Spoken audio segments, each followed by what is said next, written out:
everyone. Welcome to another episode of the Fourtress of a podcast about movies and TV shows and video games and lots of pop culture nerd things. My name is Oscar. I'll be one of your hosts today, and with me, per usual, here week after week, is old reliable himself, Reliable. Brian. I may be in the corner. I may be dusty. I may be broken, but I'm always here for you. That's Brian's new nickname on the podcast. Old reliable. Reliable. Oh, that makes me feel so bad. No, I'm here and I'm ready to talk about stuff, things. Lots of stuff. Kind of like a fill-in show, some would say. With the amount of content that's finally trickling down, and it's kind of a nice breather, but we'll get into more of all that stuff. Glad to have you here, Brian. Obviously, the other two are not here because they are dead to us now. No. It's the Fourtress, actually. We've changed our name. It started in 2023. Spoilers. With that, Brian, shall we get into our first segment of the week? Let's do it. News talk. First things up, I feel like we've had like 8 Avatar trailers now, but they released another one, and I'm just more and more excited to see it every time. We got some tidbits in there, so I don't know. It's not really a spoiler. It's in the trailer. It looks like the villain from the first one is in this again, if it is to be him. But as a blue Right. cat, I'm not quite sure if it's him. I'm pretty sure we know that he's casted in this movie and he's in there somewhere. I have no idea, considering spoilers, he died in the first movie. So yeah, I don't know what the hell that's all about. Yeah, this whole it's so funny because you talk about how you get more excited the more stuff you see, and I get less excited the more stuff I see because this still feels like the most generic piece of shit to me. Whenever I see a new like this trailer, just still it feels like nothing. It probably will be. It just feels like a bunch of nothing. Now they're just in the water, so now he has to learn to ride again because we're just gonna keep learning how to ride different animals every movie. Is the third Yep. movie he's gonna learn how to ride a fucking I don't even know what you could ride now. An underground fucking naked mole rat? Like Yeah, he's got. what's going on here? I mean, I was very curious to know what they're gonna do with the story since the first one was based on so much other like literature already. Right. This one doesn't feel like it's based on anything. Yeah, I know. And I think that's probably what I'm interested the most. I do wonder. People gotta die, and I think Zoe they? Saldana sadly is potentially on the cutting room floor. I don't know. She might be there. I hope not, because I really like her. But someone's gonna die in this movie, and it has to be someone you care about. You They gotta know? kill the white man. Gotta kill the main character. Yeah, that would. White man But gotta would die. you care about him as much? No. But That might also just be me. I don't know. Yeah. Also because they seem to have a lot of emphasis on the kids, and so I don't even know how much those two adults are gonna be in this movie. I would imagine a decent amount, but yeah, it does seem like it's a new generation's movie. And one thing, I feel like James Cameron's making these cats hotter in every movie for some reason. There is one scene in the trailer specifically where they like definitely do like a male gaze kind of shot where they show her Yeah. like come out the water or whatever. I was like, these are big blue cats. These are big blue This is not. This is some furry material, hardcore, and I don't feel comfortable with looking at this. But Oh my god. the Rule 34 is about to go crazy. It's about it's about to circle back again. Yeah. Yeah, I'm again just there for the spectacle. That's all I care about. We'll see. It's gonna be long. It's like 3 hours long. But more importantly, this leads into a little piece of news as well with this movie. James Cameron has said that this movie needs to be the number 3 or 4 most grossing movie in the world for it to make its money back. To make its money back. Wasn't the fucking didn't it say supposed to be like 250 million what this movie was supposed to be hitting Yeah. as it's like So run amount? how did it explode so much that it needs to How make did you fuck it $2 up this billion bad? dollars? And I mean, to be fair, doesn't James Cameron have the other two like highest grossing movies of all time up there? Maybe not anymore with Titanic getting down further. I think but, Titanic is like 5 or 4 or something like that. Yeah. I remember Titanic was number 1 literally until Avatar came out. Yeah. So like that's wild. So I hate they spent this much money. I think that's really goofy. That's nuts. I know people are gonna see this movie. It's gonna make a ton of money. Yeah. It's guaranteed to make a ton of money. Even though I still feel like the marketing still feels weird to me. I don't know. Maybe Yeah. it's just the world we live in now. I just don't feel like it was marketed enough. Yeah. I could kind of see that. And Yeah. hasn't told me enough about what the movie is. So maybe that'll be a downshoot. But also maybe I'm just out of the loop and everyone loves Avatar and I've just been fucking under a rock for the past 10 years since this first movie came out. Because I know there's Avatar World. Which is amazing. Which I also don't understand. Yeah. But like I never would have thought to make a world of Avatar. We only got one movie. The lore's not that deep. Right. I know. I guess just the visual, I guess like Disney was like, we could do with that. make millions of more dollars from God. it. Yeah, so maybe I'm just completely wrong, and this is like every kid on Earth is about to fucking scream and cry and piss and shit to That is go the see this thing. It's movie day like one. I don't know if how kids feel. I don't think kids care about Avatar. I could be wrong too. I have no idea. But because like kids now, do they know what the first Avatar was a decade ago? You know, I like was about to say, yeah, most of those kids weren't even born when this shit came out to be like of age for like children's movies and right. stuff to come out. I don't know. I don't know. I don't know who this movie is for. I would be shocked if it made that money because I don't think you can catch lightning in a bottle twice. I don't think it's gonna happen. Interesting. But I think it'll make money just because I have general Hmm. curiosity and the spectacle because I think that's all there. We saw that the story of the first one was like a carbon copy of many things, and it still make all the money it did, just based off spectacle. So, but yeah, I think that's gonna be hard for it to do. But I don't know. Do you Maybe he does the old school thing that you used to do like 10, 20 years ago, where they keep a movie in theaters for like 9 months. just you to know? make a ton of money? Yeah. Yeah, maybe. Do you think it'll make $1 billion? Yeah, probably. Yeah, I think so. Okay. Yeah, But hitting that the 3, that's gonna be that's tough. a lot of money. That's a lot of money, man. Like, That's a lot of fucking money. You need a lot of Chinese people to go and watch this movie for you to make that kind of but money. right, and I think it is going to be released in China, so I think that's good for it. And also, it does have the benefit of being released in the holiday, so people are off of work, more time to go True. to the theater. So, yeah, we'll see. It'll be very interesting to keep track of that number. Yeah, if he's got 3 out of like the top 4 highest grossing movies of all time, that's nuts. We got to put some respect on James Cameron's name at that point. That's not. Like, Yeah. I give him a lot of shit, but if you can do this 3 times in a row, that's crazy. Like, that's nuts. Yeah, I can't believe it. Speaking of things I can't believe, moving on, Bob Iger is back as Disney CEO, which cool. They replaced one old white guy with an old white guy that used to be there, but Literally both named Bob. both named Bob. But I think, funny enough, this kind of did excite me when I saw it, only in the sense that, yeah, Bob Iger's probably done some shitty things as well, but I think creatively he seems to be more on the creative side, whereas Bob Chapek, whatever I don't know how to pronounce his name, he was more of a money guy, which is why a lot of cuts were made and a lot of controversial things of employees being laid off and stuff was happening with him there. And It's kind of like the Bush to Obama kind of thing, where it's like you said, like I think maybe Bob Chapek was definitely more of the money guy, but I also think he was put in a pretty rough position by being hired literally during the pandemic. right, And yeah, having to make a lot of tough choices then, so it kind of absolutely, makes him look maybe a little bit worse than he actually was. right. Because I saw people on Twitter were like praising and like thanking baby Jesus that this is happening. Me too, which I was like, wow, really, people really care about this a lot. I'm about to say, it's just a CEO, bro. You just, like you said, you just replace another white dude for Yeah. this one. Like, I don't understand what's going on here. But yeah, people were super hype about it. So I guess people really hate the business decisions that Bob Chapek made, but I also Yeah. think that he was in a hard place. Well, quote unquote hard place. He's a CEO. He probably could have taken a pay cut at any point and kept all those people. Right, But he right. also likes money because he's a Yeah, CEO. exactly. So who knows? We'll see. We'll see what this does for like any kind of creative stuff, Disney, Star Wars stuff. Apparently, this was Bob Chapek's point was to not make any more Star Wars movies. I think because like they weren't making money and yada yada. And he started to cut that, Listen, I agree with that idea. which is fair. Which is fair. Yeah, yeah. Stop making fucking Star Wars movies. Yeah, we'll see. It did kind of feel for like a split second like a homecoming when this news dropped to the world. It was like, this is so, why are we praising this? Is so That man odd. ran into the fucking locker room, fucking getting high fives everywhere, getting Gatorade thrown at him. Shit Right? was nuts in there. Oh god, yeah. Also, apparently this according to Variety, Bob Iger has also said that he's going to like embrace and the acceptance of and inclusion of the entire Disney brand, considering that controversy with the whole "Don't Say Gay" bill in Florida that was pretty shitty. And so, look, Oh, that's he's cool. saying the things that he needs to say. Obviously, I hope they stick through it. Did Disney just put out that movie with the first openly gay character, but then they didn't market it at all, so it's currently bombing in the box office? Yeah. I don't remember what it's Oh, called. Lightyear.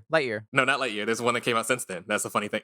There's always the first openly I gay was literally character. gonna say that's Disney's motto. I think since like the Beauty and the Beast live action was like, this is the first openly gay. It's like, come on, you can't be the first every time. Y'all gotta actually do it, man. God, what's the name of this damn movie? I think it's called Strange World, maybe? Oh, the one that literally just came out Yeah, literally just came out. It's already bombing because no one knew about it. because no one knew about it. It was marketed terribly. Yeah, So yeah, maybe they should do a little bit more when it comes to that inclusion. Yeah. yeah. Maybe we'll finally get the second actually openly gay character. There's been at least Maybe 15. they'll move past the first. I want a Jesus. battle royale video game that's just all the openly gay characters from Disney. The quote unquote ones that they put in there, but they cut the scene from China release, you know? Yeah. Oof. Ugh. Anyways, moving on. Let's talk about some gaming news. Sony, Microsoft, Call of Duty. This has been a funny hell of a story. They've been going through some shit. Sony ain't happy. Microsoft, I mean, they're both whatever, doing their thing. So Sony has been such a pissy baby about Xbox acquiring goddamn Activision Blizzard, which was well on its way to going belly up anyway. yeah, Activision wasn't helping them out on that one. Yeah, so like a lot of the things that have been coming forward is like it seems like some petty high school shit almost where like Sony's like telling them like how many Xbox Game Pass subscribers they have, and they apparently Microsoft gave them an offer of 10 years of Call of Duty, which even earlier than that, apparently it was they giving them I think 2 to 3 years of Call of Duty as Yeah. well, and it's seemingly Sony's plan of trying to get gamers on their side to be like, hey, look, this is not fair. This is terrible. Yeah, and it worked because then Microsoft offered it up to 10 years, and apparently Sony also said no to that. Right. And it's all based around Call of Duty, which is so very interesting to me. Because I get Yeah. it. Call of Duty is an incredibly lucrative IP. And it's also they make a game every single year. So you make a ton of money every single year. Is nuts. That's crazy. That being said, currently PlayStation is dominating the space of gaming right now when it comes to console sales, game sales, everything else outside of subscribers of their streaming service right now. And I think that's perfectly fine. I think it's fine to be in two separate spaces. I think that's why Nintendo does so well, despite having, whatever happens between, Xbox, PlayStation. Doesn't matter to Nintendo at all, because people are always going to buy Nintendo because it's Nintendo. Xbox has carved its own space with that, with their subscription gaming service. Does it make money? I have no idea. I feel like it probably doesn't, but I don't know. I don't run the numbers with that. But Sony's being so fucking shitty about it to the point where they won't even tell you how many subscribers are on PlayStation Plus, even though I do recall them saying they lost a couple million since they've iterated this new... The new tiers. Yeah, the new tier system, because no one fucking understands it, and it's really stupid.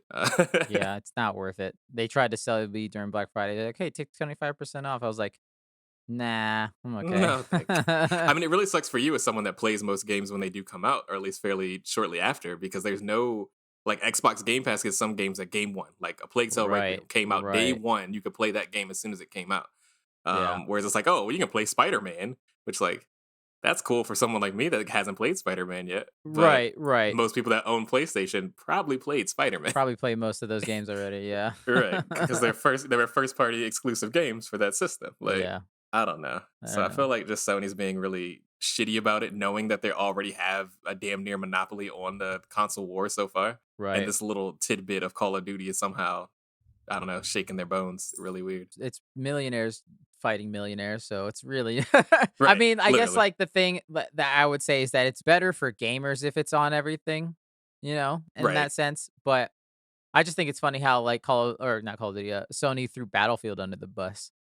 When they talk to PC Gamer, they're like, yeah, Battlefield just can't keep up with it, which, they ain't wrong. They're not They're wrong. absolutely right. Battlefield 2041 or whatever the fuck it's called now, 2387. Yeah. That game sucked for a really long time. It's just now getting better. And funnily enough, it's on Xbox Game Pass. A year later, like that's unacceptable. God damn. But also, the game wasn't playable until a year later. So, like, Right. we can No, just that's what consider I that it mean. came Like, out it's today, yeah. unacceptable that it's a year later that game is in working condition. That's nuts. Right.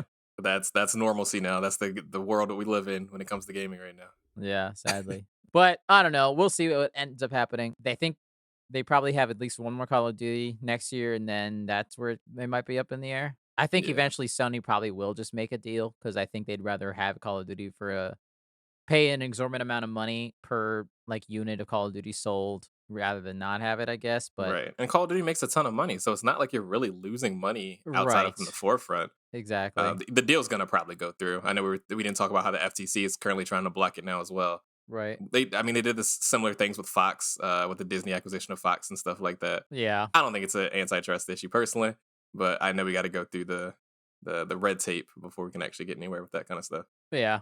It'll go through most likely, and that'll be that. So just shut up, Sony, and pay your money. You got a ton of it. But it is funny how like Xbox was always saying like, yeah, we're always gonna keep Call of Duty on PlayStation. Like we're not gonna And it's like, yeah, you're fucking lying. Y'all No, lying that's like hell. you know you want to sell some consoles, and you saw recently you're not selling that many of them. You're like, oh fuck, how can we sell some consoles? Call of Right. Duty. So it's Halo like, ain't cutting it anymore, so Call of Duty. right. It's so funny. I was like, we're not stupid. We're not like both from both parties. It's like y'all would know we're not that dumb. You're right. We're struggling so hard. We don't have any subscribers for our PlayStation. Shut up, PlayStation. You know you're doing just fine. Oh, it's funny. Alrighty. That was the news. Everyone, we've done it again. Brian, shall we now move on to our main topic of the week? I am ready, Freddy. Which we're in another fortress. This is a fortress of having too much content, so we're kind of doing a wrap up of some stuff that we may have missed, and also a new thing because Thanksgiving just passed, holiday, and yeah, so we're in the fortress of Uh, holiday special too of. much, too long of a title of this episode. Yeah, listeners, we're doing the Guardians of the Galaxy holiday special, and Yeah. to this came out like a month ago. Tales of the Tales of the Jedi Jedi. as another little two short things. So rather than one mini-sode for one of them, we decided to combine them and give you a nice full belly like you probably had on the holiday. Full belly of Disney, like you probably had for the entire year, because Right. goddamn, they never let me turn off my subscription. I think everything is finally done for the year. And so it'll be a nice break. Yeah, so with that, I think we'll start with the Guardians of the Galaxy Holiday Special since it's the most recent one. Non-spoilers, because there's really not much to say non-spoilery for this. It's not Right. long. So I'll just quickly say, I enjoyed it. It kind of was exactly what a holiday special should be. It's pretty corny, it's campy, it's heartfelt, but there's some genuinely good humor in this at times that I was like, oh my god, this is very funny. And some fun tidbits that I did not see. Mostly just one, like the main plot. I was like, oh, okay, I'm kind of into that. Okay. Disney Marvel doing their thing where they just throw in something that you have to watch this random ass thing to understand a pretty big plot point when it Right. comes to these characters in this world. Yep. Yeah, that happened. So yeah, again, I wasn't like blown away, but I wasn't disappointed at all. Out of these two big special presentations, I probably liked the Werewolf by Night one more just because it was, I don't know, more self-contained. And different. It And was different, very, yeah, very yeah. different. But I will say with this, I much like I've said in the past of all the characters that were involved pre-Endgame, it was kind of nice to see the Guardians longer than we did in Thor, obviously. Post Endgame, it's kind of nice to see them because like you kind of forget that we've had them for like a decade now. When did the Mhm. first Guardians come Yeah. out? Like 20, I think 13, 12, something like that. Something like that, yeah. So it's been a while, and I didn't realize that. And so it's kind of nice to see those kind of old school characters come back and see what they're up to. Yeah, for sure. I feel pretty similar to you. It's one of those things where it's like this is a situation where I'm not really looking for anything crazy or explosive or new. It's just putting you in the world that you know and love with the characters you know and love, just doing shit. You know what I mean? Sometimes it's Right. just nice to see characters just doing some filler episode nonsense, and Exactly. it's definitely hit. Like you said, I think the humor, the James Gunn Guardians of the Galaxy humor is definitely there, and I enjoy it. It's weird. This is like the first time I'm really seeing Guardians of the Galaxy post everyone hating Chris Pratt. So Right, I was right. wondering how that was gonna make me feel, kind of like mentally and emotionally. Because like, yeah, I don't really like the dude as a human being, but like as an actor, I think he does well. I think he's great Yeah, as this character, like he didn't bother me. I was like, man, yeah, like outside of his human life, he's good as Star-Lord, He's he's good. charming Oh when yeah, he needs to be, he's earnest when he needs to be. Like, yeah, he didn't bother me. man was definitely not in the same shape that he was in Guardians 1 and 2. I was No. looking at that jacket; it was looking a little thicker these days. He's Why been would eating that's how good. it always goes. You get jacked for the first one, and then you slowly turn into a normal human being, except for Chris Hemsworth, who just gets bigger and bigger. Right, for no damn reason. Come on, man. Leave some for the rest of us. But Right. yeah, I notice things like that. And I always think that's funny. Where he's probably like talking to his agent, like, I don't got to get ripped for a fucking Christmas special, do Yeah, right. I? Nah, man, you're fine. They're just gonna put you in a bigger jacket. You'll be Well, it's like okay. that story where Jason Momoa for Dune, the director like called him. He was like, "Hey, I'm doing this movie. I want you to be in it." Basically like that. And Momoa just goes, "Do I have to have abs?" And they're like, "No, you'll be in a costume the whole time." He's like, "Perfect." Felt. Yeah. Understand completely. I'm not gonna lie. Before we get into spoilers, I thought there was a 50% chance you'd show up today as the Grinch and shit all over this. I mean, that is fair. I Never was let them like, know your because next if this move. catches anyone in the wrong mood, it's like I hate Chris. Like, I'm sick of these damn jokes. No, it was. I mean, Guardians of the Galaxy was like the one that feels the most correct to have the kind of Marvel jokiness that it has. Right. Yeah, yeah, Unlike yeah. Thor, so like it feels natural to be so Yeah. stupid and like slapsticky like it is. That's true. Whereas That's true. Thor has been definitely hitting me the wrong way as of late with the way Right. that they've been treating the last couple of movies. Right. Fair enough. So with that, we'll get into spoilers, listeners. Spoilers for this, obviously, probably spoilers potentially for the Guardians of the Galaxy franchises. So the first two movies and probably all of the MCU. So just look out for that and check all the Whole time thing. codes for all of that shit. We're spoiling Spider-Man today, boys. Let's go. Yeah. Yeah, I guess just like I was saying, I think by the end of this, Marvel should really dive into more of these special presentation one-off things. This could even have been a little longer, and then like that would be it. I guess the biggest test will be when we get to that 18 episode Daredevil series. Why is that so damn long? I mean, there's a lot of like you talked about with like post endgame stuff. Like there's a lot of chances to like just meet up with people and just beat things without Right. it being a long ass series. And I Exactly. think that was kind of a struggle over the past couple of years that maybe they need to work out 2023 plus of like what Right. should we do when we tell these stories, and are we doing too much by making them 6, 8, Right. 18 Which doesn't seem like a episodes? lot, but when it's like you could have made this a 2-hour movie compared to 6 episodes, that's where it's like, okay, How to yeah. say it? Pace is just completely different from 6 hours worth of TV compared to Right. 1.5 or 2.5. Like Exactly. Yeah. So yeah, I love them. So far, I think they're 2 for 2 on these special presentations. What do you think of the animated stuff? So at first I thought that was what the whole thing was gonna be, and I was like, "This looks like Oh shit. no. I'm gonna hate this. This is awful." Uh, and then when they quickly switched, I was like, "They knew what they were doing. They made sure to switch that up real fast." 'Cause, Yeah. yeah, I thought that looked awful. What I think it's definitely like a fun callback to one, most Christmas specials having some kind of weird animation in it, and two, James Gunn was very much inspired by the Star Wars holiday special that most people Yes, know is terrible, but being even really that shit. had some bits of animation throughout it. So I thought that was very funny. I was like, this ugly ass animation style, which funny enough, they like legit like old school rotoscoped all of that. So like they Oh shot yeah, the whole thing with the actors and then had to go back and rotoscope all of it. So I was like, that's kind of cool. I hate the way that turned out. Mm, You maybe done a little bit too much work on that, but okay, oh right. well. Nice to see Yondu. Always nice to see Michael Rooker back as Yondu, shitting on Christmas in the opening. In a normal spat, just as he would. Right, right. God, Starler had a terribly abusive childhood. It's a miracle he is not worse. So this is where we get into one of the first tidbits that will play into Guardians 3 is that now James Gunn doesn't have to explain why they have a headquarters in nowhere. They literally throw one line in there. Oh, we bought it from the collector. Done. That's it. Open and close. Closed Yeah. case. Yeah, yeah. What do you think of like the whole setup? I mean, this whole thing really only has like 2 locations. It's this and Earth, aka Kevin Bacon's house. Oh my gosh. We'll definitely get into that as well. Because Kevin Bacon's just out here doing side quests now. That man is just doing Yes. whatever. I don't know if he wants any real jobs when it comes to anything, but he's also solidified himself as Kevin Bacon in the MCU. So I hope he never wants to be a villain or a hero in the extended universe because he is now just solely Kevin actor Bacon. Kevin Bacon. Also, like he also threw his wife under the bus because she's also in there as a voice cameo, and so it's like, well, Really? yeah. Oh, that's true. Yeah. That's So funny. they're both out. Going back to nowhere, we'll talk about Cosmo in a quick second. What did you think of one, this opening number, this song, and two, just the music throughout in general? Because I grew this first song grew on me. I think it was kind of funny, and I love that Groot, who we'll talk about in a second as well, is the only one that's into it, and he's just dancing in the Oh, you're talking about background. the song that they made up? Yeah, When they're like, yeah, we yeah, found yeah, instruments. yeah. No, I hated that shit. I thought it was really fucking annoying. But also, it kind of made sense in the world. I was like, okay, they're just being stupid. Like, that's Yeah. fine. I like But that dude's arm move. That yeah. weird that I thought that effect looked pretty neat though. But no, I hated that song. I thought it was really dumb, and I didn't want to listen to it for as long as we had to.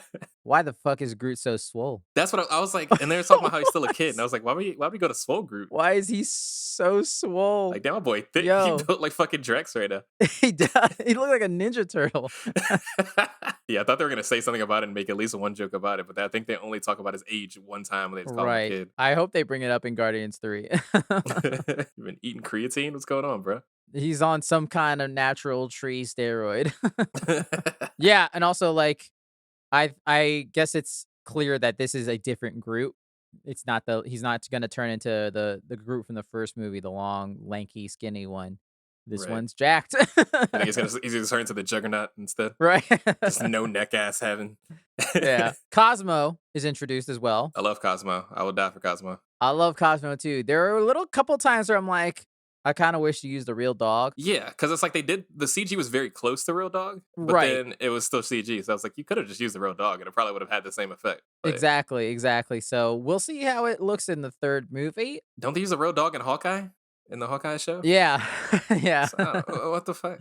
I don't know. Maybe they need Cosmo to do more shit come the actual movie because telekinesis you don't gotta move, so the dog just sits there either way. The voice actor that was playing Cosmo as well was kind of confusing because they sounded a little bit like Mantis, and that was kind of like Oh, that's interesting. it seemed like they were going for like a BMO. I don't know if you ever seen Adventure Time, but BMO has a No. very similar voice to that, Oh, and I was like, maybe interesting. they're trying to do something similar to that, but I didn't know how Mm. I felt about that. I know it's played by the woman who played Borat's daughter in the most recent movie that I never saw. Hey, I never saw I never saw it, that. but, I thought she did great. I thought she sounded great. I was like, Cosmo is adorable, and I love that, I can't wait to see more of the relationship between, her and Rocket.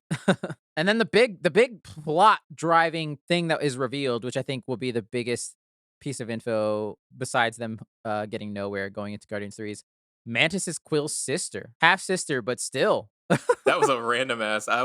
Did they allude to that at all in the second movie? I don't remember the second movie at all. I thought that movie was not very good. I mean, Uh, no, but you can, like, pick up the clues based off this info being like, "Oh, that makes sense why she's the only one with him." And we know that he just went around planet to planet fucking and having kids, like, he was a total dirtbag, so I could believe it that she was also one of his just offspring that he had amongst the galaxy. He just found one he just kept her because he could use her power, you know? mhm. So I liked the reveal, and also because it does give Mantis, the character who we've spent very little time with, considering she's been in like 5 Marvel movies at this at this point, something to do. And I think she, specifically the actor, Pom Klementieff, does a great job in this, and it anchors on her and Drax, but mainly her for the emotional weight. And I think she does a Yeah. good job. I think she's great. Yeah, I think she deserves it as well. I thought she was one of the better parts of Guardians too. And I felt like we just didn't get enough. And Right. then everything else has been like, tertiary character kind of situations after that.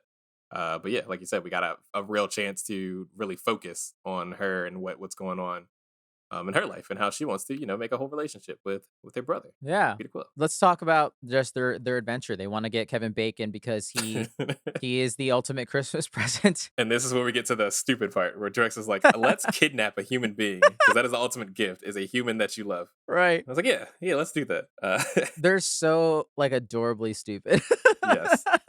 And it works for them. And Yeah. once again, I think it may be because they've been established like this for a while now. I think if this was new characters introduced, I'd be kind of annoyed because we've seen this trope so many times Right. of just being so unbelievably stupid and it working for some Yeah. reason. Yeah. Because the very first thing they do is they go down in their spaceship, not Oh my camouflage at God. all, and everyone is looking at them. There's, like, a woman crying because she thinks they're all gonna die. It's like, "Oh my god, this universe is terrible." He's like, "Did you turn on the camouflage?" And he's like, "Yes." And it's like, God, that's such an easy joke, but for some It reason it is. still manages to land, and I hate Batista that it is does. just so good in this role, man. Like, his line delivery on some of these things, which later on when he's talking to Kevin Bacon, are just so fucking funny. They're really good. I feel like this role couldn't exist without him. I feel like anyone else wouldn't be able to get it right. No, yeah, I agree. Yeah. So yeah, and then I do like they go down Hollywood Boulevard and see all the costumes. I love how excited Mantis was to see Captain America, And that man just fucking bolts away. which I'm She goes, like, "Stay." how long did you actually know him? I feel like you were dead in the 5 years, so like you saw him for like 30 seconds in that battle. I don't know how much time is in between that and then when he dipped, but And that's why she didn't know what he looked like. right. That, and then I love a good God of War reference when they called the woman's like, "You got a picture with a God of War." I God, thought the that was God of very War. funny. Yeah, Batista for God of War. I'm saying it. Yep, do it. that wouldn't be a bad idea, Kratos. yeah, especially with a good beard. Yep. And then Batista beating up that poor dude in the Roblox costume, In the background, as Mantis is just fucking shoveling money into her suit. which they made so much money, yo. I mean, listen, the cosplay looks good. It looks up to par. Yeah. Then they go to the bar, chill out, hang out, get a cameo from, I think his name's Flula Borg. He was in Suicide Squad. He's the bartender. He's James Gunn friend, so he's gonna get his buddies and everything. Obviously, they seem like a good time at a bar. getting hammered as hell and dancing. Yeah, I mean, we seen a drunk Drax and what he tried to do. Well, yeah. Man tried to literally fight God himself, so that was a whole thing. That's true. The special little cameos when they finally get that map, which Mantis uses her powers to not only get that map, but rob that woman dry. Jesus Christ. She didn't. I don't. And then she never used money ever again. So why'd you just rob that lady? I mean, I guess she was kind of being a dick about it, charging $40 for a fucking. I mean, it's She obviously a was. scam. But like, Right. come on, lady, like that's fucked up. Only these characters in this universe could get away with that. And we'd be like, yeah, it's fine. And still be innocent, right? Yeah, I Yeah. don't understand that at all. Funny cameos. Margot Robbie's seen on that map. John Cena's seen on that star map. Arnold Schwarzenegger. Oh, and Queen Latifah. And the Queen dude from Latifah. Saved by the Bell. So those people are also in the MCU as themselves. Damn, fucked. Queen Latifah was definitely looking for a role. Right. They get to Kevin Bacon's house and they're harassing this poor dude with his Ring whatever doorbell. I do like when Drax just chucks her over the gate though. I will not gonna lie. But before she even finished her sentence, just throws her directly over it. It's so funny. As soon as she says throw, he's like done. Fuck it. And that's another one of those things where it's just like that humor together, just both being so clueless. It's just it's real good. Because she's constantly pissed at Drax like the whole time. Even from the very beginning, she's like, I wish I brought Groot. Like it's just so good. And then like when she earlier in the episode, she calls Drax a bigot when he's about to beat up that robot guy or whatever. It's like, damn, oh no. Don't worry, it killed his parents. What? Right. They break into Kevin Bacon's house, which again, Kevin Bacon is playing himself. I think he did a fine job. He looked like he was having a good time. I wonder if Kevin Bacon, since he is playing himself, would actually jump out of a window to escape. Absolutely not. Kevin Bacon probably got security, right? He's got guards, right? I don't know. Yeah. I don't know Yeah. how being rich works. I just feel like I'd Right. constantly be worried that someone's just gonna randomly walk up to me and shoot me in my face. Right. But it seems like people don't actually have any security when it comes to being in there. I guess you're in the Hollywood Hills. What do you expect? Right. Yeah. You don't expect someone to be able to jump over your gate, you know? Right. So, In yeah. one fell swoop, and then also just take out the entire police force. Oh my God. Drax just laughing the entire time they're shooting at him and I'm then gonna pee flipping my a pants. car.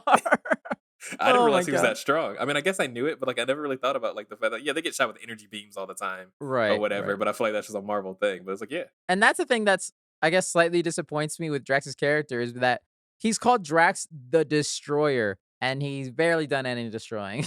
So, yeah, he should be that powerful. right. He's Drax the Feeler. Definitely feels. Yeah. Right. Is he funny in the comics? I assume not. No, I'm pretty sure not. I'm pretty sure he's like very serious. I think now, maybe now, since that movie like that has Hmm. come out, they've changed his character, I bet, because that's what they usually do.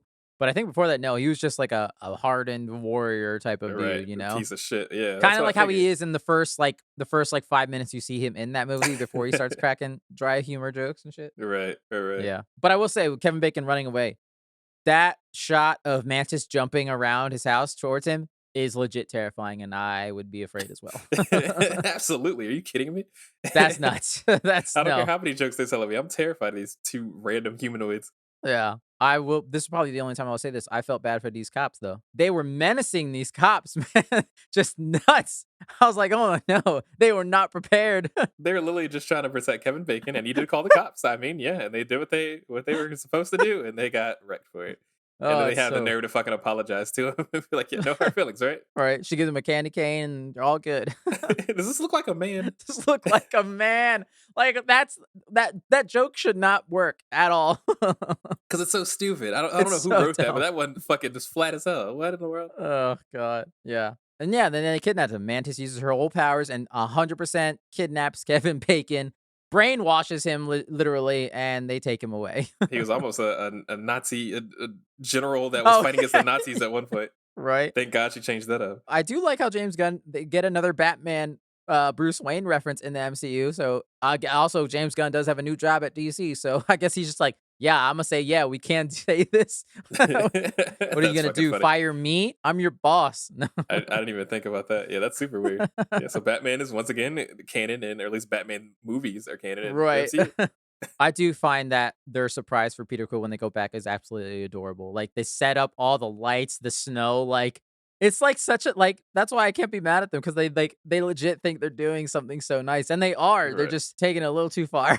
Right. Maybe if you just coerced him to come and hang out with Peter Quill and maybe not brainwash him to come and kidnap him, this would have gone a little bit better. Right. No, but that's Right. where it gets heartfelt. It's really heartfelt. And it was like it was cute, and I think that's why I wasn't offended by some of the dumber stuff of this because Right. it's just being cute. Exactly. Even Kevin Bacon in a box with no holes in it is kind of hilariously adorable.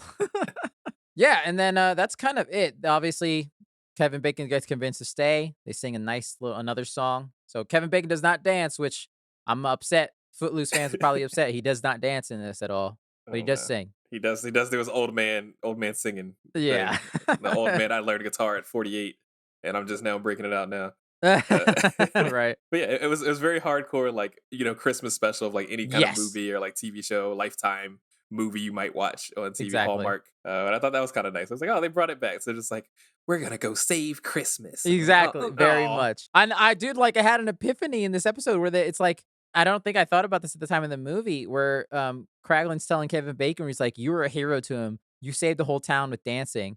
And that's why Peter dances at the end of the first Guardians movie. it's because of Like fucking Footloose.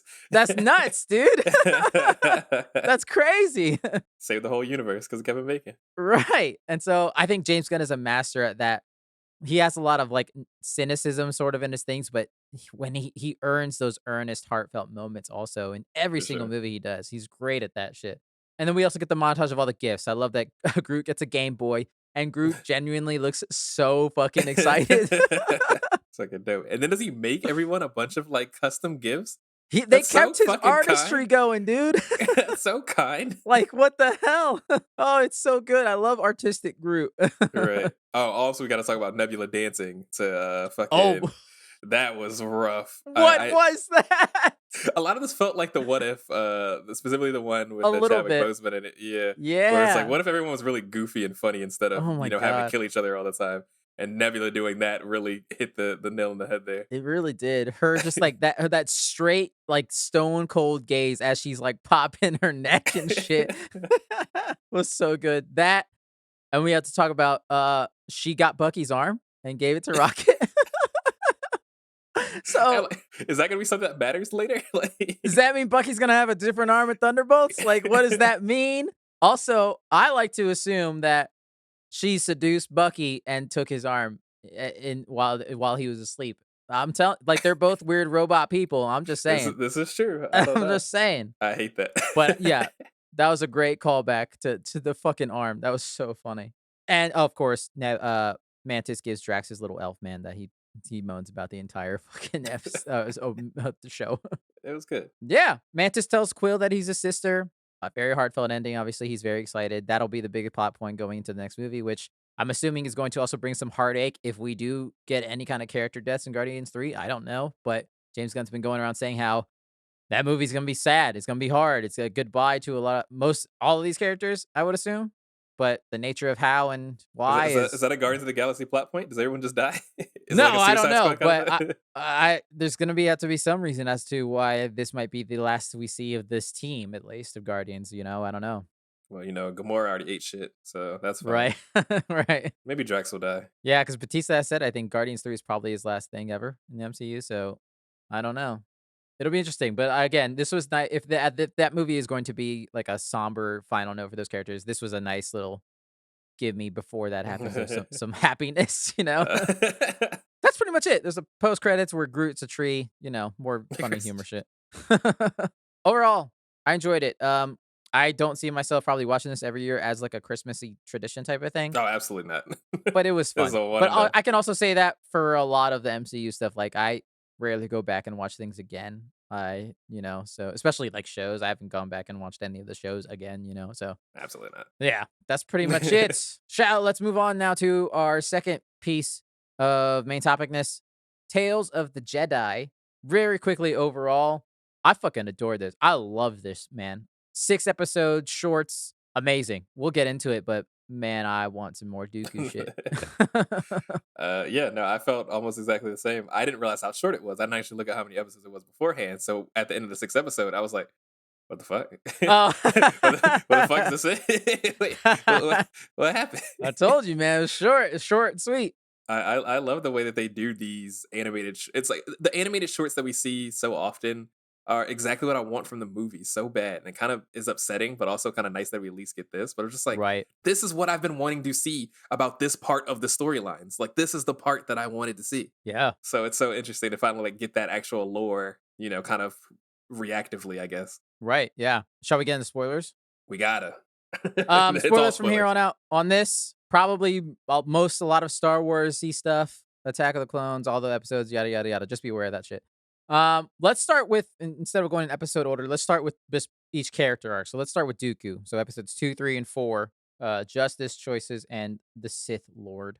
Man, like I said, after these 3 episodes, I was like, give me more of this shit, dude. It sucks because it's that thing again. First of all, Count Dooku, the voice actor, sounds a lot like Leonard Nimoy for a while, which I thought was kind of Oh, see, interesting. I thought Professor Snape from Harry Yeah, Potter. yeah, that too. Yeah, it's kind of had that kind of like, I that was an interesting choice. Yeah. The voice actor did nothing that had to do with either of those things. So I thought that Right. was, yeah. It's does the thing with Count Dooku where his fall from grace is it makes sense until it doesn't, kind of thing, where it feels like he's trying to do the Interesting. right thing. And then I mean he kind of still talks about it towards the end where he does meet Sidious and everything like that. We'll talk, I guess, more deeper into these plot points. Mhm. But when the first thing happens where he's like trying to protect the people and stuff, and he goes a little overboard from the senator when they're trying to rescue He the goes senator's son. straight to the force choke, dude.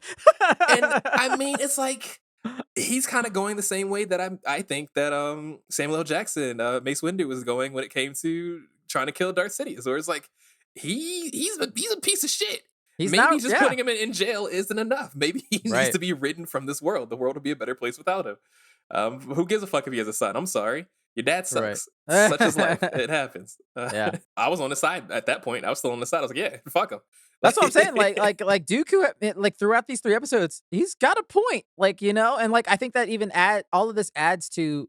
There's that scene in Attack of the Clones where he's talking to Obi-Wan. He's like, Obi-Wan, join me. Together we can take down Darth Sidious, me and you. And then like a whole lot of ever since that happened, people talking about like, do you think he was lying? Do you think he was telling the truth? I genuinely think he was telling the truth. Like I genuinely think he would have tried to take down Sidious with Obi-Wan because like you see in this episode, he was trying to recruit Qui-Gon from the beginning at some point. Like Right. he gets. I love that he gets mad at Sidious. He's like, why did you let Maul kill Qui-Gon? One, he was my fucking Padawan, and I genuinely cared about him. And 2, he could have been an ally. So it's like there's a lot more depth even in just these 3 episodes than we've all of Count Dooku we saw in the movies. Just all of any kind of like fall from grace towards the Sith as a whole, because we kind of I criticize under the plot points of the way Anakin fell so quickly because the movies just Right. don't have enough mid lore, and Clone Mhm. Wars does a little bit of a better telling of how he kind of got into that way, Yeah. more so than movies do. But yeah, with Count Dooku, it really like felt like he was actually trying to make a difference, and it's kind of funny because it kind of falls into the Revan story a little bit, in that, and this is a criticism I have of the Jedi, is they're usually just sitting on their fucking hands the whole time. Yeah. And it's really annoying when you want to save people and help people, and most of the time people die because y'all have too much bureaucratic red tape when it comes down to it. When they're not Uh, even supposed to. It's the yeah. Yeah, and that's why Revan kind of went down to the dark path, because it started with him just being like, "No, we need to fight in the Jedi Wars. These people, we have to save the world from these people." And Right. everyone's like, "No, we shouldn't be doing that." And they kind of did the same thing. Where it's like, "Yeah, we're in a bad space right now, and we need to be doing something." And the Jedi just I need do to. love how all of the like recent Star Wars stuff that's been coming out lately has just constantly shown us how shitty and dumb the Jedi were. Which it needs to be. So I wish they would do more of that storyline, because I think it's really Yeah. interesting. We always talk about how the Sith are so bad, they want to kill everything. The Jedi are a cult, and Oh not yeah. a good Oh one. my god. Yeah. Absolutely. Hell yeah. They take children when they're like 6 years old, and then they're like, all right. Right, and we got to discuss how that's an issue. Like that's the way that if LucasArts wanted to go further with this, Disney wanted to go further with this, they should explore more of that gray area of like both people being in the wrong. Right. I think that Right. could be super interesting to explore, because it's interesting to me. Because Mhm. I hate the fact that either I have to be a good righteous ne'er do well, or I just fucking I'm the worst person on earth and must kill Right. everybody on earth. Like there's a middle Right. ground there where I don't hate everybody, but I also don't want to do whatever this is, shave my Yeah. head and have a rat tail and although you Right. know what I mean, like Yeah. praise my little Jedi god. I loved seeing Dooku fight with the blue lightsaber. I thought that was kind of awesome. Yeah, still the same hilt though. I thought that was interesting. Like the curved one, he liked it. Yeah. I guess you can just change that you can just pop that crystal out pretty easily and Right. just change that shit. Yeah, so that's kind of that whole, at least first episode, mostly they defend the town. I thought it was a classic storyline, so I really enjoyed it. It was nice. Mhm. Cool tidbit. Young Qui-Gon Jinn is voiced by Liam Neeson's real life son. Interesting. Yeah. Nice. Michael Richardson, it voiced young Qui-Gon. That That's pretty nepotism cool. going hard, baby. Run me that paycheck. Right. And then yeah, the second one, cool, but not as cool. And I didn't like that as much as the first Count Dooku or the last Count Dooku.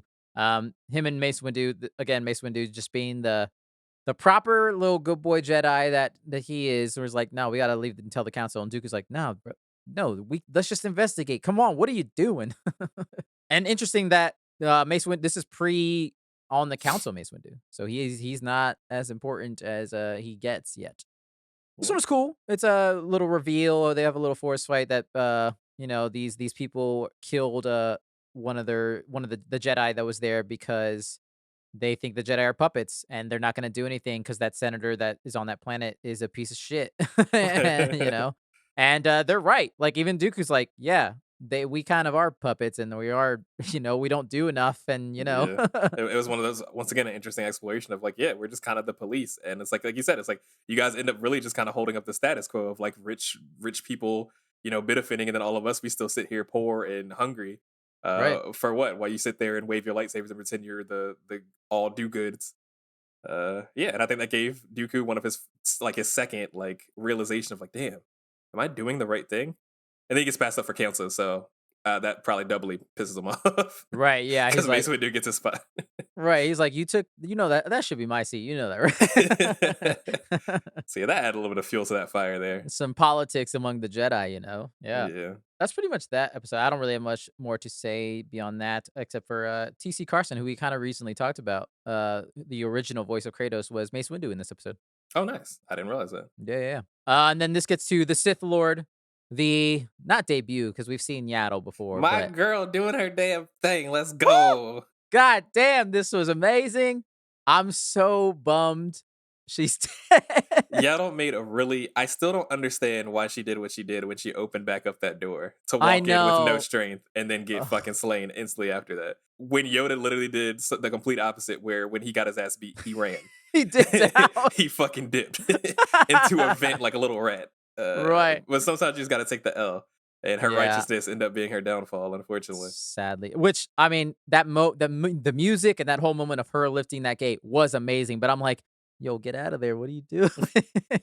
Please, Like it you're seemed gonna like he was die. trying to spare her, like which I think he was. I think there was still I like think that little so. bit of humanity there, where he's like, "Yeah, I'm gonna pretend that I shut it on her, but I really just shut it so that she can't get back in." Right? Yeah, And he said, "No, absolutely. bitch, I'm still here." What? Why? Go Yeah. home. Live to fight another day. Which also shows that Yoda's just the weird freak of the group, where he has to talk that way. I think Yoda talks that way because he thinks it's funny and he's fucking with people now. Yeah. Even before he was a weird fucking frog in the swamps, he He his still his always talks talked like like that way. that. Yeah, and And Yaddle Yaddle does just not. talks like She's a totally normal normal. human being. What the fuck? Yeah, so I did like, for one thing, man, Qui-Gon gets old very quickly because he looks like normal Liam Neeson in this one, That's and what I Count thought. Dooku still looks the same. I was like, what happens between now and then when Count Dooku goes gray? Because like that man must have got old really fast, or Qui-Gon Jinn just fucking had a growth spurt out of nowhere. Right. Because that man still had his whole hair is still pretty brown. Like Yeah. I was like, that's that's very nuts. What the hell crazy.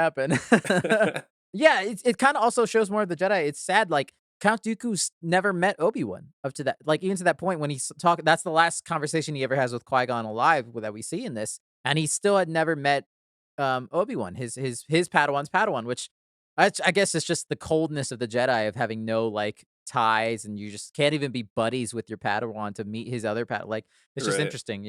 I mean, yeah, like you said, the first time he sees him when he has to get his ass beat by Yeah. him.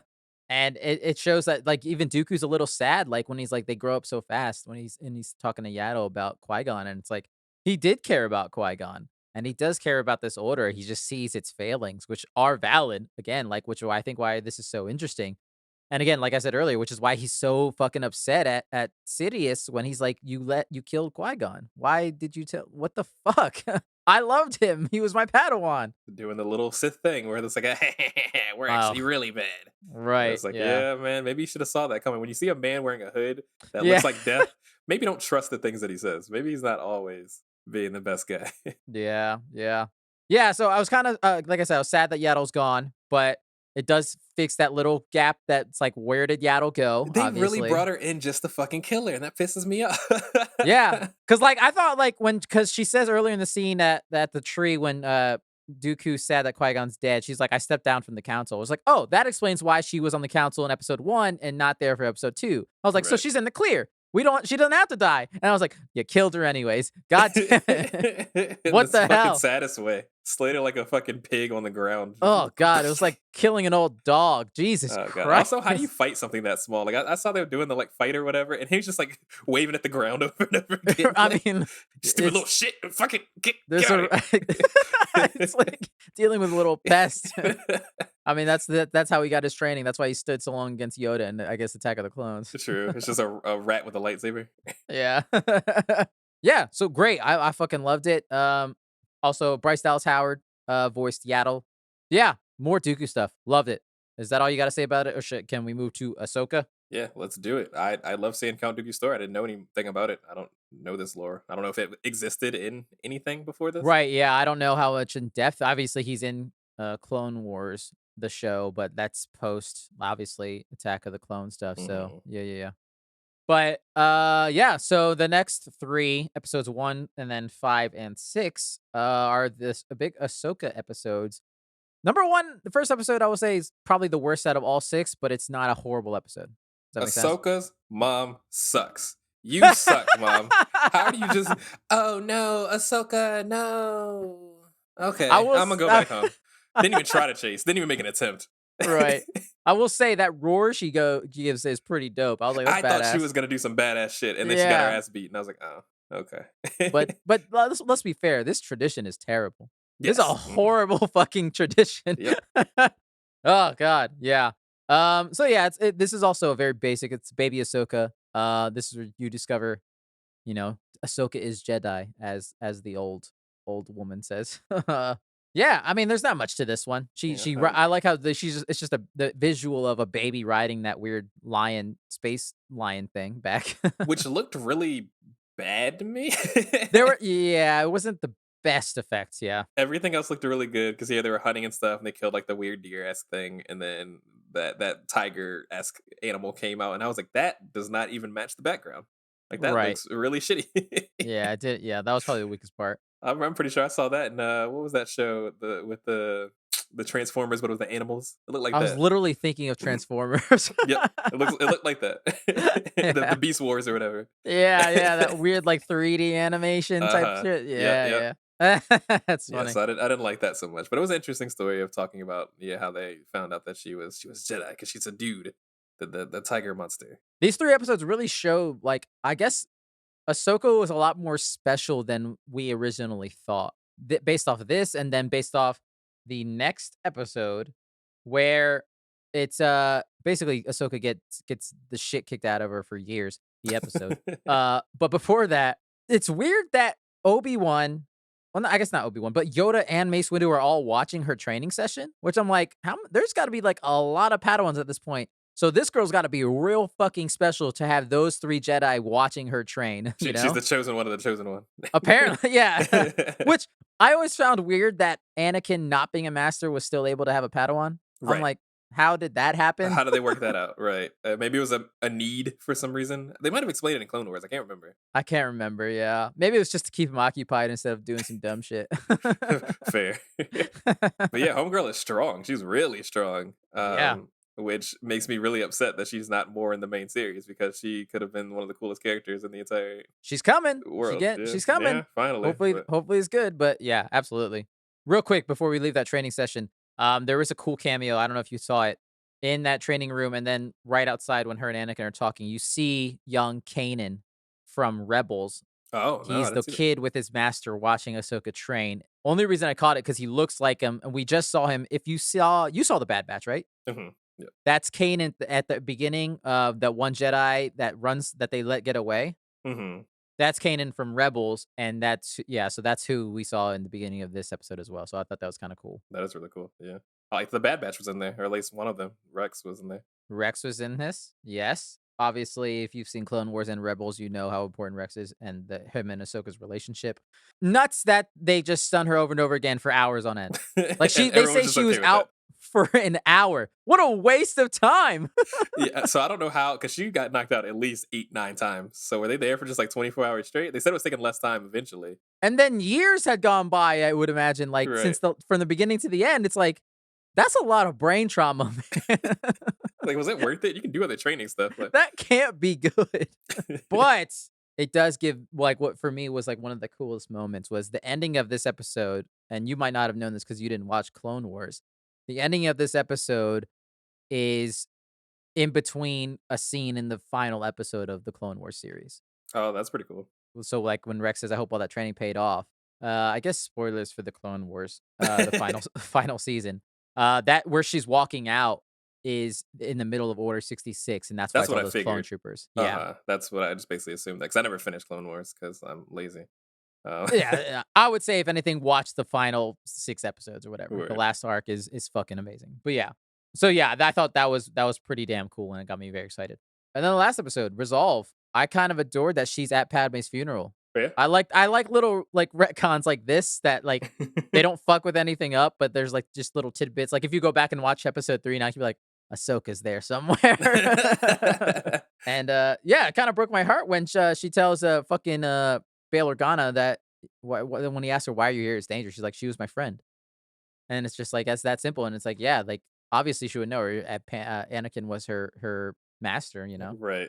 They have such a tragic story together, which I think is super interesting. Which that's one of the Right. reasons I was like, damn, man, Ahsoka's such a cool character. Like it's so It's kind of nuts. It's kind of nuts if you just like her origin into this universe from a really shitty kids movie right. to like one of the most beloved characters of all of Star Wars. Because it accidentally turned out to be really interesting, and I think it was Right. such a character wasted that could have been like. I hate the main storyline of Star Wars. I think it's so fucking garbage. But the stuff in the middle, like in between it, is so good. Like Rogue One was somehow so good. We know Andor Yeah. is good apparently now as well. It just sucks that we were able to make such interesting, deep lore into like such a trash main series. And Ahsoka's definitely one of those people that like one of the beloved things that came from this. Yeah, absolutely. And then the second half of this episode, much like all Jedis in exile, Ahsoka goes to a fucking farm. There's other jobs, and you could probably get better ones. Right? Like, isn't this basically like a fraternity? Doesn't fraternity brothers like help each other get like better fucking opportunities? Why do you always got to go to being the most slave wage ass shit in order to? I mean, I guess that's where you'd be most like least noticed. But like, Noticed, I'm sure I yeah. can get you a fucking cashier job or some shit. Jesus Right? Christ! Can't you be like an Uber driver in space or some shit? Right? Work at the bar. What the fuck? Right? Like, damn. But no, farmer. That's where I'm exiled to. Yeah, and so obviously, like most things, something has to happen. She's got to use her powers. Someone sees. And then they do the thing that kind of pisses me off, but I also understand because we get better at doing things as we get better at technology. The Inquisitor looks way cooler than anything that's popped out of Yo, that era of story. He looks way too cool to go out like such a bitch. I mean, General Grievous, to be fair. Yeah, was another one that was wasted. Honestly, most of the characters like that, Boba Fett, Jango Fett, they all get fucking wasted. They all, the cooler you look in this universe, the worse you are at your job. Absolutely, 100%. Yeah, but like, oh my god, like for one thing, that looked beautiful. That whole everything's on fire, very samurai looking. They're all on one end of the screen than the other. And she just 1-2 punch takes him the fuck out. It reminded me. You don't know this. You never watched Dragon Ball Z, but there's a scene with Trunks, one of the characters. That's the son of Vegeta. Yeah, and he comes from the future or whatever. And like Frieza was like the big bad villain, kind of like this character looked like a big bad, like he's gonna fuck some shit up. Was a big bad villain, and then Trunks just makes like one work of him and like one sword swing, and that's it, and just kills him. Kills the strongest enemy of all of Dragon Ball Z at that time. Does he really? In just one shot. And it was kind of like that, where you thought like, oh shit, she's gonna struggle with this guy. He's got a double bladed lightsaber and everything, right? And then she just fucking blat. He's dead. Doesn't have a lightsaber, takes his, and I'm assuming cuts his fucking head off. Right. And then it's like that was just one of those things where it's like, damn, she's strong. Right. Shit, dude. Yeah, that was nuts. That was amazing. And also it just further shows the Inquisitors fucking suck, dude. Do They they have any? suck. Do they have any Jedi kills under their belt? They always claim they kill all these Jedi, but they must be the weakest motherfuckers on Earth, I guess. They're terrible. And you know what? I blame Anakin. It's probably a bad teacher, yo. He's probably like just churning out Inquisitors every day. No, what is it like that? What is it, Kung Fu Hustle? Not Kung Fu Hustle, Kung Pao, where it's like, I make them bad on purpose because it's funny. I bet you like that's why they have numbers, because he couldn't keep track of names. He's like, you're 9 now. We're gonna go. Well, we lost 9. All right, give me 12 and 13. Let him Which go is out there and so see. funny because it's supposed to be the highest honor, but you're almost guaranteed death to if you're one of the Inquisitors. Either death and like by Jedi instantly, or you're gonna kill each other. You know, like trying to vie for Darth Vader's love. Right? Who wants this job? This job sucks. It's nuts. That, and I do like how this episode showed the lesson of snitches get stitches, and you don't get a reward for being a snitch. Listen, we saw it happen in so many movies and TV shows, but yeah, I think never trust someone that looks like that. Yep. I deserve a reward. It's my reward. I turned her in. Yeah, and you almost lost your life for it. And she still saved Right. you. She You almost still fucked her saved him. over, and she still saved you. Fuck you, dude. Absolutely. Yeah, that was what a beautiful episode to end on. Obviously, this is what inspired her to get back in the fight. She calls Bail Organa on the communicator he gave her. She's like, "All right, let's go. Save these 3 people. I'm gonna go do whatever it is I do now." Bail Organa be talking to fucking everybody, and my man be working. He's He the, really the hardest is. working politician I've seen in this series as a whole. 'Cause I'm pretty sure he's met every single main character in all of them, everything. You know what? You're not wrong. You might not be wrong. It's very true. My man Oh, is in man. with the fucking shits. He knows what's going on in his world. Yeah, hell yeah. He's about to go meet up with Obi-Wan in a second too. But yeah, that's it. I mean, like we said, short and sweet, 6 episodes. I would love to see them do this again. More than like Absolutely. give us a 3-episode Mace Windu's arc. What other characters could we get into? I mean, obviously I want more Yaddle, but at this point they probably won't do it. Rest in peace, yeah. Maybe Boba Fett gets a 3-episode thing that's better than that series. They need to add some shit to Palpatine because Palpatine's story sucks. Yeah, he's just evil as fuck. Yeah, Palpatine's story really sucks. I'd like to know more about him in the earlier years, maybe, because Yeah. this is pretty rough. What if they try to do? No, they don't do anything with the sequels. Just pretend the sequels don't exist. I mean, look, if anyone could make those sequels good, it would be Dave Filoni, Yeah. because he made these prequels better with this, the Clone Wars, Rebel. Like he's the guy that can kind of course correct your shit if he wants to. So maybe, I don't know. I don't really. I mean, out of those sequel series, Finn would be the only maybe character I could see maybe something with him being a stormtrooper for a little bit. that would be interesting. Maybe see something Yeah. like that. I literally don't care about any other character in those movies. To be completely honest, they could do Kylo Ren, but I just don't care. Maybe show me Phasma do, something. That would be interesting. Yeah, you bring out that Anything fucking. at all. How you gonna bring out the chrome and then fucking do nothing? Oh, Wasteful. come on. Yeah, I love the show. I think if anyone's a fan of Star Wars and or animation, this is some pretty beautiful animation that they've kept up Yes. going since Bad Batch and the Clone Wars. And yeah, would you say that you could go in this without seeing all of the Star Wars stuff that, like, obviously we've seen? Like, could you go in this a little more blind, or would it be too confusing? I think if you know the main characters, I know Ahsoka's a kind of hard character to know if you don't watch the main series. I mean, if you only watch Right. the main series, because she's really only popped up in other stuff outside of that. But now with Mhm. most people who watch Mandalorian, I think they at least they know her character exists. Right. So on that front, I think they're fine. Count Dooku, I think that's easy. Mace Windu, of course, that's super easy. Yeah. Everything else I feel about's fine. Like I've watched Bad Batch. I've watched a good chunk of the Clone Wars, and I've watched Rebels. Yeah. But I feel like if I hadn't done that, I don't feel like I lost too much if I hadn't watched that. Right. I think specific episodes you could watch. Like, I think, like, because they're very simple stories, like that Count Dooku defending the village. Like, you don't need to know who Count Dooku is. It Yeah. adds to it if you know. Mhm. But I don't think you need to know and be like, who is this guy? You could be like, oh, it's these 2 Jedi defending a village from a piece of shit. And that's Right. it. That's the whole If thing. anything, I think it would make people want to watch more of the other stuff. I think they would see Right. this and be like, "Oh shit, I want to know more about what's going on in this part of time, Clone Wars. Oh, let me take a look at that." Yeah, exactly. I think it's some of the best stuff that Star Wars has is this stuff, the animated series. This, like, hour plus Yes. thing.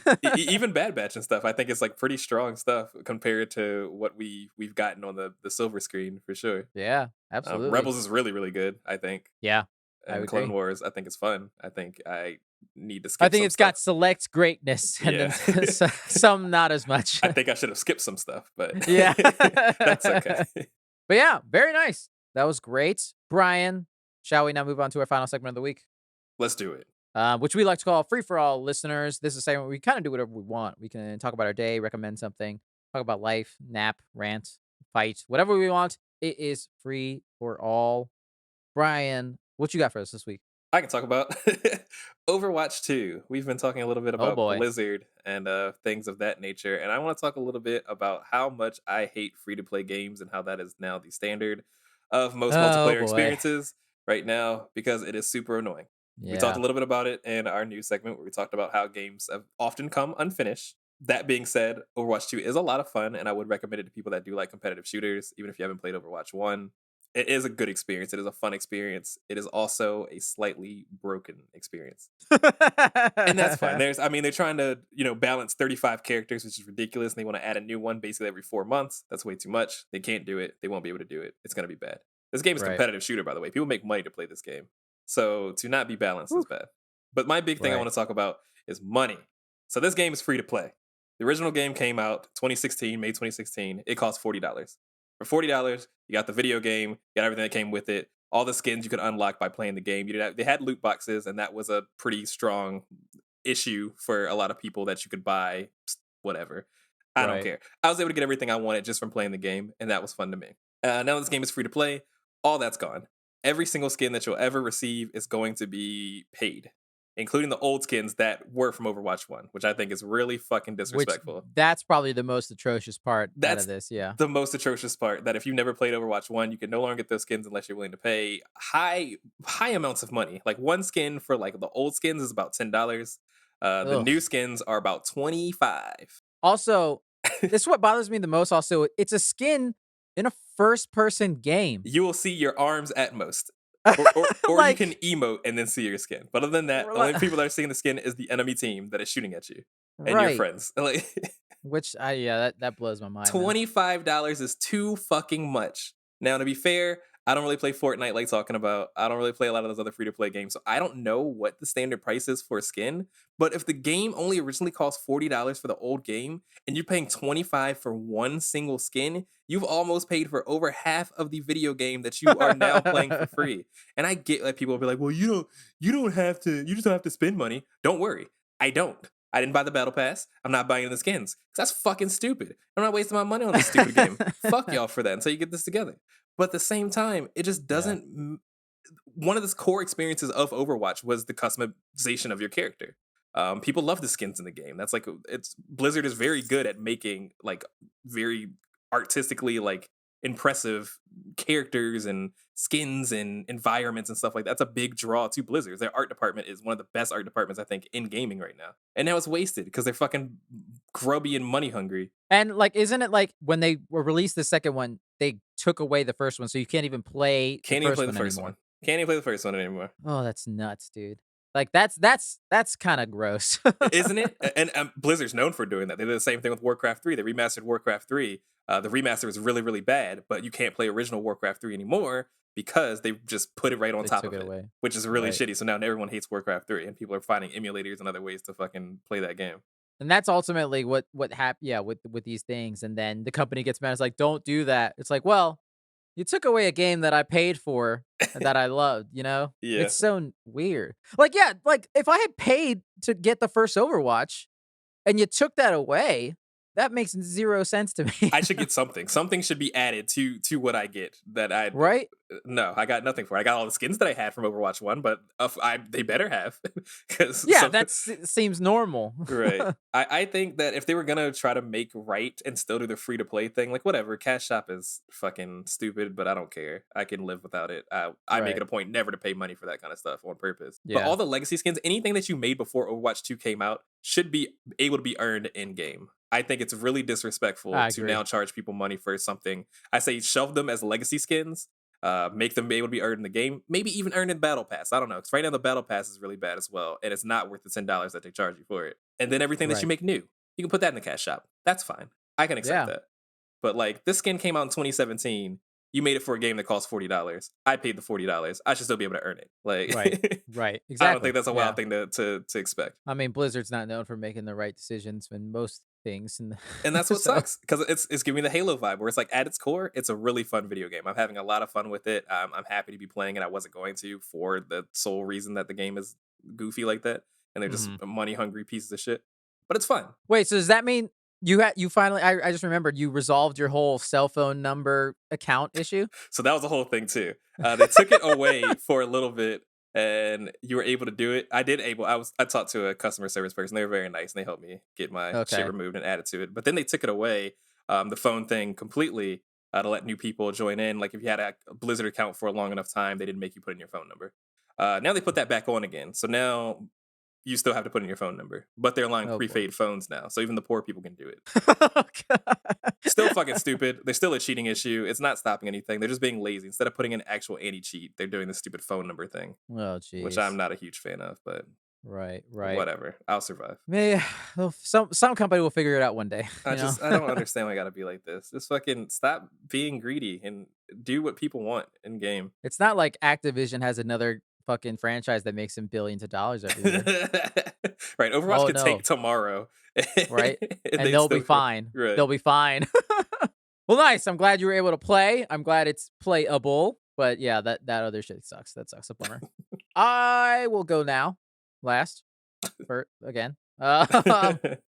In keeping with Star Wars, I got two things because this first one's real quick. There was a short they put on Disney Plus called Zen, Grogu and Dust Bunnies. The only reason I watched it is because, well, it's a Star Wars thing, and I was like, oh, you should watch this. All right, cool. It was 3 minutes long. I thought it was way shorter than I thought. I was like, oh, that's a real short. But it's also made with Studio Ghibli. Is that pronounced? I think. Oh. And I think people were kind of upset because they thought it would be more than what it was. It's really nothing. Uh-huh. It's baby Grogu talking to some, I guess, dust bunnies, and there's nothing really to it. At least for me. I mean, visually, it's fine, it's cool, but when you hear that name of the studio, I guess maybe I expected a little more. I'm not sure. You think they just like maybe had a Friday that they didn't have much to do, and they were just like, Maybe. "Hey, you want to do this real quick? We can just send it over to them and see if they like it." It's like, hey, you know that screensaver you had? Yo, send that over to Disney. That's really random. Yeah, what the fuck? Yeah, I don't know if like this is like them like showing, hey, maybe this is maybe Vision season 2. We got, this is a studio that's gonna be a part of that or something. I don't know. Again, it's still cool that Star Wars and Disney's reaching out to various different studios and cultures to handle this property, which it should, because like when we talked about Visions, some of the greatest Star Wars shit is in that series of some of those shorts. Yeah. Haven't we talked about the video game portion too, where they're not putting everything on EA anymore? So now we can finally get some different vibes of video games as well for Star Wars, Right. which I love Right. that because I Yeah, think yeah, there's a yeah. lot of really good Star Wars games out there, and EA did not make most of Right? Let's face it, EA's kinda dropped the ball when it comes to this shit. But yeah, so there was that, and then my other thing that I will make up real quick right now, the show that is now back and, taking over the world again, which I'm not exactly proud of watching, but also a lot of people like it, and I'll explain why I like it. It's Yellowstone, which is a show. Do you know what it is, I know Ryan? nothing about it. I've heard of it. I don't know It's anything about it. a it's a fucking the whitest, even though it's obviously that deals with Native Americans as well. It takes place in like, what is it? Montana. Kevin Mm. Costner's your lead. Ugh. Cowboys and ranches and we got to keep the ranch away from the city folk and keep the land pure. In hindsight, it sounds terrible, but let me tell you, I was gonna do this last year, but I did something else for a free for all a long time ago. But now season 5 has just come back a couple weeks ago, and so Season 5. I didn't realize the show was going on for so long. yeah, dude, this show is like huge, I man. just heard about it last year, so I just It's thought it was a nuts. new show. Yeah. I didn't watch it from the beginning. I heard it probably in season 3. That's when I think got the biggest hype for me, and that's when I binged it with the fam over the holiday or some shit. Let me tell you though, it's cowboy Game of Thrones, dude. Like legit fucking cowboy Game of Thrones in the sense that it's politics, it's violence, it's betrayals, it's mysteries, like a lot of it's soap opera drama, but pretty well written. There's some kind of goofy stuff where I'm like, why the You hell got me did a that soap happen? opera.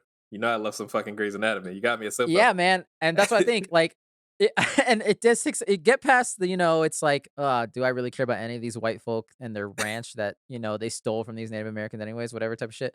But, if you can get beyond that, and there are times where I'm still like, I don't care. It's pretty damn entertaining, and Kevin Costner I guess I'll save it from here. Slight potential spoilers for this show. He is very much. It seems like they're going a Breaking Bad route. They have been for a while, and that he is not. I don't root for him ever, like ever in this show. He is your main character. I do not root for him. I want him to die. Kind of suck. Yeah, that's funny. And so, but like, I think that's maybe the one difference between this and like a Breaking Bad is that by the end, there were times where I still kind of rooted for Walt. Oh, I was definitely rooting for Walt. I was mad at his wife for like being legitimately angry at him. It's like she should absolutely be angry at this man. He sucks. Right. He's a terrible person. Like, God damn it, Skylar, what are you doing trying to figure his shit out? Like, right. Of course you should.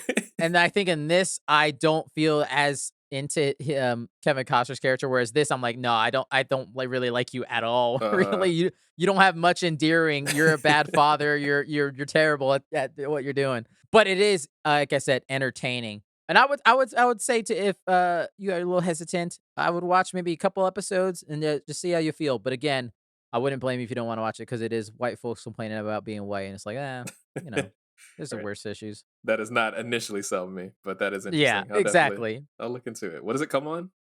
It comes on Paramount. Paramount, of course, comes on some random shit. Yeah, unfortunately. That's okay. It's one of those.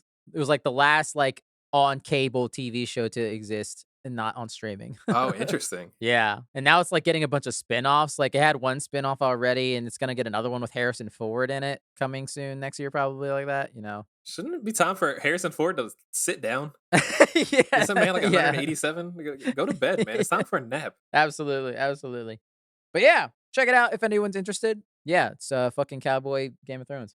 That is our show, listeners. Thank you for joining us once again. You can email us at thefortressof@gmail.com, Fortress spelled FOUR. Feel free to email us any questions, feedback, recommendations, anything like that. Also follow us on Twitter, Instagram, and the YouTube channel at The Fortress of. Tell your friends, tell your family, tell your grandma, tell your cat. Rate and review us, preferably 5 stars, but also whatever you want. We appreciate it either way, unless it's insulting, in which case, go away. Thank you, Jackie, for helping out at the podcast every week. Thank you, Brian, for the art. Thank you, Alex, for the music. Devin, thank you for being here even when you're not here. You can find Brian at ITZ_ by the way. Alex at Peterson Films. Devin, you can't find him because we don't know where he is. We can't. Pretty sure he's alive. Pretty sure he's alive, though. So that's good. He sends us memes every once in a while, so that's how we know he's still alive. That's how we know. And usually it's all about soccer in the World Cup right now. So it's like, yeah, I'm pretty sure that's Devin. Next week, I think we might be doing Andor. Maybe Summer. I don't know. More good Star Wars. Best Star Wars? I don't know. We'll find out. Happy holidays, everyone.